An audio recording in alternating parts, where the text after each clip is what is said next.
What's up guys, Titan 1500. On today's video we're going to be talking about E85 car storage.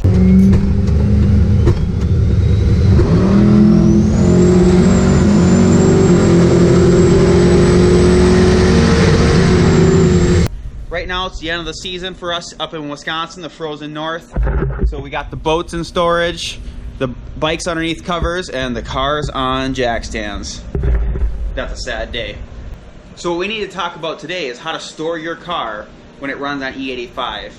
Now, I've seen a lot of people store cars in different ways, and that's fine. I'm just going to show you what's been working for me for the last 4 years on E85. I've seen a lot of people online still have some problems. I think a lot of the problems aren't as big as a lot of the E85 problems aren't as big as people make them out to be. But if you don't store your car properly, especially your carbureted car, you're going to have some problems. So, what are the big problems with E85 and storing in the winter? Why is this a problem, and why is regular gas not such a big deal? Well, firstly, E85 is hydrophilic. That means it soaks up water out of the air. So, a lot of race cars, and carbureted cars especially, what happens? They have vented gas tanks, most cars do, and boom, carburetors. You got these little things right here, or there'll be little stubs. Bull vent extension. That's a constant air leak into that carburetor. So what's that gonna do? The E85 is gonna have access to moisture. It's gonna pull the water out of the air and form some acids. It's gonna gel up. It's gonna start corroding the inside of your carburetor. But if you can keep the air out of it, you don't have to worry. So the biggest thing is get the air out of the system. So what I suggest here to getting the air out of the system, if you have a modern car, like here, you know, this is a 2000 Trans Am. Basically the fuel system is vented very well. It's a stock fuel system in this deal, and they vent, you know, through the gas cap and through all that, but they have a check valve. So if you have added a vent, make sure you plug it for the winter. If you have a fuel cell, make sure you plug that vent. Otherwise, you're going to have problems, guaranteed.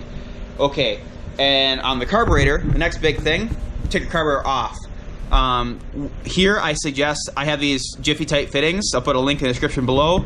But I've used these for many years now, and they're amazing. I also got them down there on my transmission lines. But click, click, it's sealed. So if you have sealed your fuel cell, now by unclicking these are valved.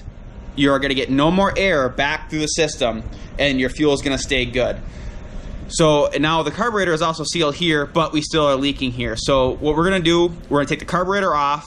We're going to take the carburetor off, and then we're just going to go through it. We're going to give it a quick clean, spray it down a little bit of WD-40, and just set it up in a bag for winter and let it go. It's good practice anyways to clean your carburetor at the end of the season.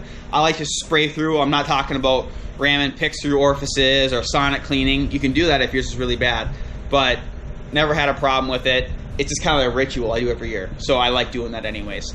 But yeah, since we'll clean the carburetor, we've sealed it here, and the fuel system's already sealed on this modern car. It'll hold the pressure. All we need to do is add some fuel stabilizer. So not all fuel stabilizers are compatible with E85. So traditionally I used Seafoam until it got crazy expensive. Every year it just gets more money. The price goes up every year. I don't know why. But I started using Stabil. So I think Stabil does make an E85 version. But here, what I've been using for E85 here is the Lucas Oil Ethanol Safeguard. So it does work with E10, E15, E85. And it is pretty good. I mean, you get a lot of it. 1 ounce treats 5 gallons. So I've only had a little bit, probably about 8 gallons left in my tank. So that's all I had to use. It was full up to here. So that's pretty good. I'm actually going to give the rest of this to my buddy, and so he can seal his car up. But 4 years, never had a problem. Car always fires up in the spring. No problems. So let's get that carburetor off and let's clean it up. Okay, so we got the carb here. I'm going to drain the bowls. Just pull a plug out of each one of these here.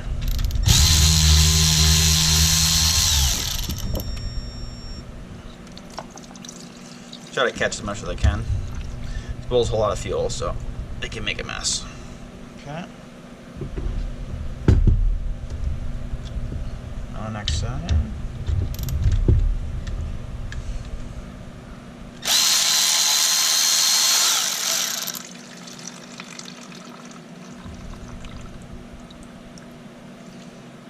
Okay, there's most of it, but get rid of this here quick. Cool, let's take the bowls off.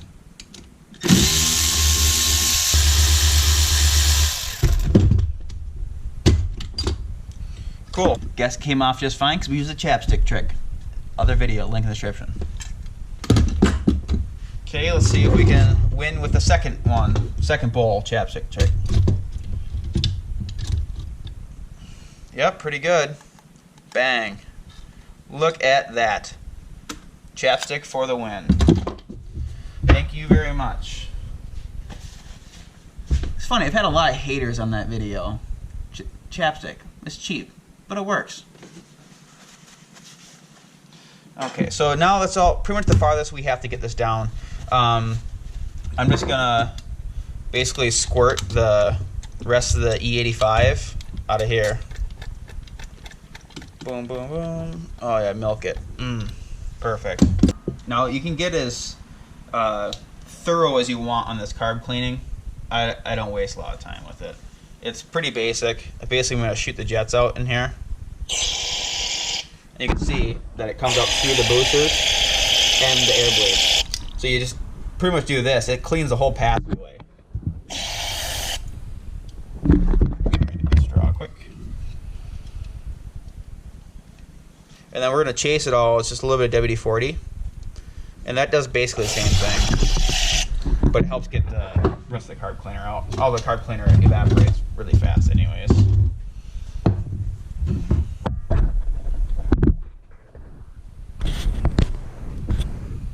Trying to get carb cleaner on the GoPro. I'm not sure how much they'd like that. Secondary DS, it fits right in. Perfect.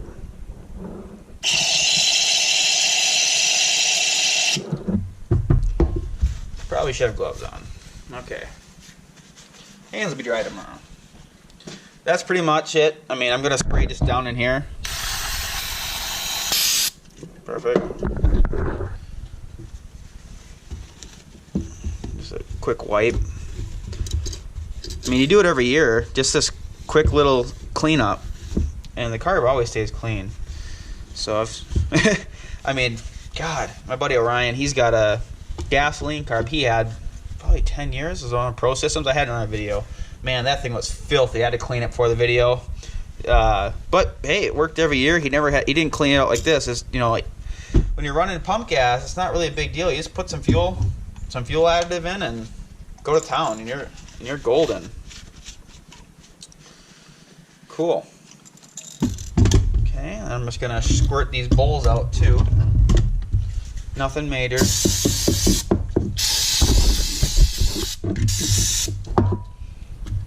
Good drain. Cool, let's get the WD-40.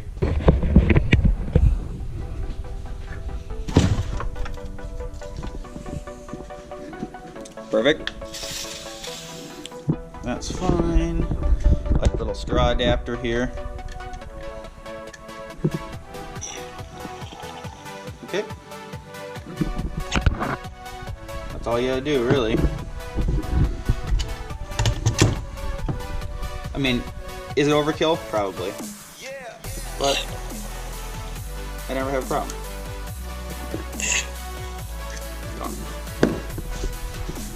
Cool. No, I'm gonna just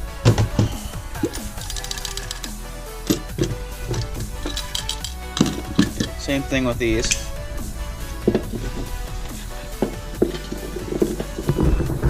So why WD-40?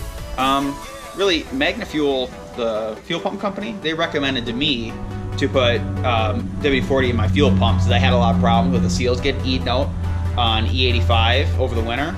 So they just said just drain the pump, spray a little WD-40 in there, just helps keep the seal lubed and, you know, long living. So I'm not gonna do that in my fuel system because I'm not gonna crack my fuel, the fuel lines and make a fucking mess. So I'm just gonna get rid of the MagnaFuel later in another video, and we're gonna go with the pump that's actually rated for E85. So more on that later. Let's check this out. Okay, let's put it back together here. So really the only thing I want to do is just wipe these down with some chapstick. Be liberal with it. Stuff's cheap. Steal it from your wife. Guaranteed some in her purse. Okay, so run out of this guy. Perfect.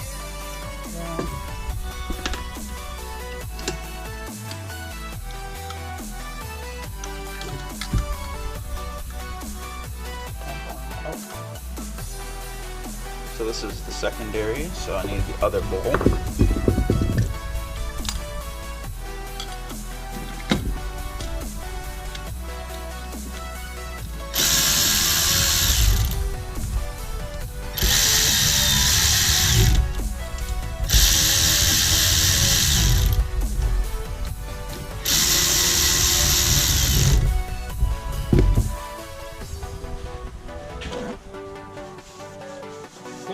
Wipe her down, and she's good to go for the winter. We're ready to fire her up next spring. She won't have any problems. So there it is, guys. Just follow the main rule. Just keep the air out of the system. No moisture, no corrosion. You can add a little bit of the Lucas Oil ethanol stabilizer if you'd like.